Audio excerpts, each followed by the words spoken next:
So here I was sitting and working, trying to get this hard drive to work.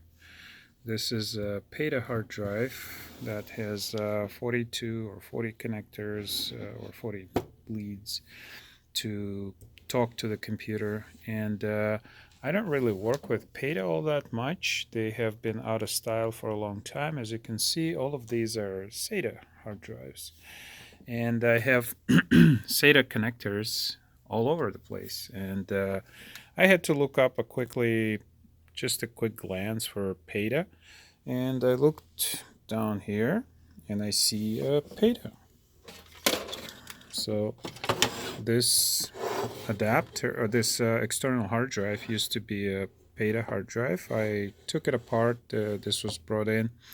Didn't work. The hard drive needed to be trashed. So shredded the data and left the enclosure just in case something like this would come along. And I look down here and I see power supply. I pull out the power supply. I plug it in just like so. And I plug in my hard drive, plug in the power, and this starts smoking. The hard drive starts smoking. And I was, this is interesting.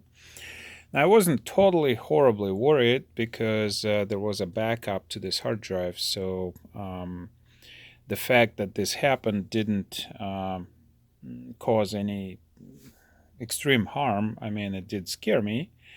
Then I looked closer. There were two adapters down there.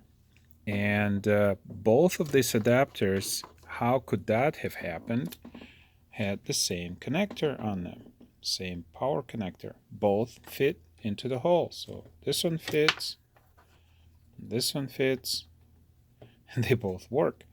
The only thing is they're wired differently. This one here is wired for running a computer, and this one is running for this. This is original Lassie external drive, so it had a Lassie adapter. I just didn't look. This one was laying down there for a long time, and I just didn't care much.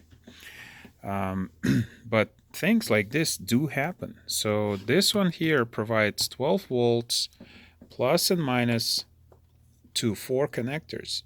So they're like shorted 12 plus and minus on 2 and 2.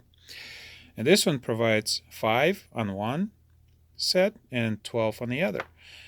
And the 12 was reversed plus and minus. So it fried my circuitry. And thankfully, on the hard drive, there is a diode here that took the beating. It basically burned itself up, and shorted the connector, protecting the circuitry of the hard drive. So I was able to basically just disconnect the diode and was able to access the hard drive. Like I said, I did have a backup, but it was easier to just work with the hard drive directly as opposed to with a backup. So what I want to say is this could happen no matter how much experience you have. Things like this do sneak up occasionally, and they test how your stress level. So how stressful would you be if something like this was to happen? So next time, I'm almost positive that before I plug in anything like this, I would look at which connector or which power supply. Plus, before testing, I would use a bad hard drive that I really don't care for, as opposed to a customer's hard drive that I need to recover data from.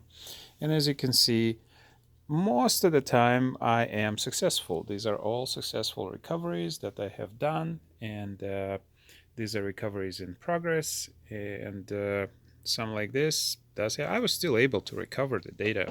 I fixed the drive. It's just an extra work that I had to do. So hopefully this helps somebody. If you liked the video, give me a thumbs up, subscribe, enjoy, and save money always.